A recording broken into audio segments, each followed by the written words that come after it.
গত 15 দিনে 4টি দেশের প্রধানমন্ত্রী পদত্যাগ ও গণ অভ্যুত্থানের মুখে দেশ ছেড়েছে। হঠাৎ করে একে একে গণ অভ্যুত্থানকে কিভাবে দেখছে? অনেকেই বলছে এটা ইসলামের বিজয় ঘনিয়ে আসার আলামত। বাইরে ভাই, এত তাড়াতাড়ি আপনার আলামত দেখেন কোন চশমা দিয়া? আমার এরকম চশমা দেন, আমিও দেখি একটু।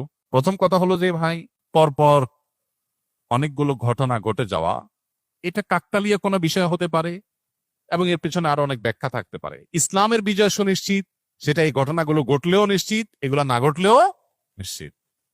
আজ হোক দুদিন পরে হোক, আল্লাহ তাআলা দিন, ইসলাম এবং সত্যের বিজয় আল্লাহ ঘটাবেন। আল্লাহ বলেছেন, কুল জা আল হাক্কু ওয়া যাহাকাল বাতিল। আল্লাহ বলেছেন, ওয়া আনতুমুল আ'লাউনা ইন কুনতুম মুমিনিন। অতএব সত্যের বিজয় ঘটবে, সেটা আজ হোক দুদিন পরে হোক। হয়তো বিজয়ের আগে অনেক মূল্য দিতে হবে, অনেক অপেক্ষা করতে হবে, ধৈর্যের পরীক্ষা দিতে হবে, বহু চড়াই উতরায় যাবে, আশা ছেড়ে দিবে মানুষ, হয়তো তখন হবে। আবার হতে পারে খুব নিকটেই বিজয় অপেক্ষা করছে।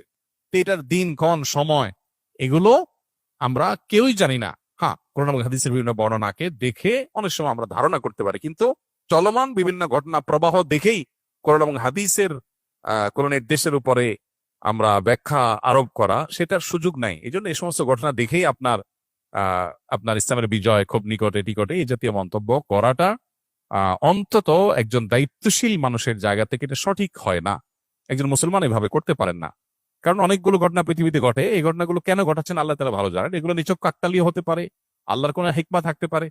আবার এটাও হতে পারে যে আজকের পৃথিবী, যে পৃথিবীকে আমরা সভ্য বলছি, আমরা সভ্য পৃথিবীর বাসিন্দা হিসেবে দাবি করছি, আমরা আমাদের আমাদের নানান অপকর্মের মধ্য দিয়ে পৃথিবীটাকে বাস অযোগ্য করে তুলছি, শোষণের হাতিয়ার বানিয়ে রেখেছি।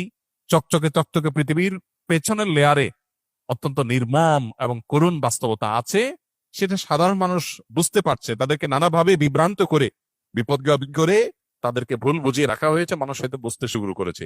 আজ হোক দুদিন পরে হোক, এই দুরবস্থার পতন, এই আপনার মিথ্যার পতন এবং সত্যের প্রকাশ পৃথিবীতে ঘটবে। এই ঘটনাগুলো তারই ধারাবাহিকতা হতে পারে। আল্লাহ তাআলা ভালো জানেন।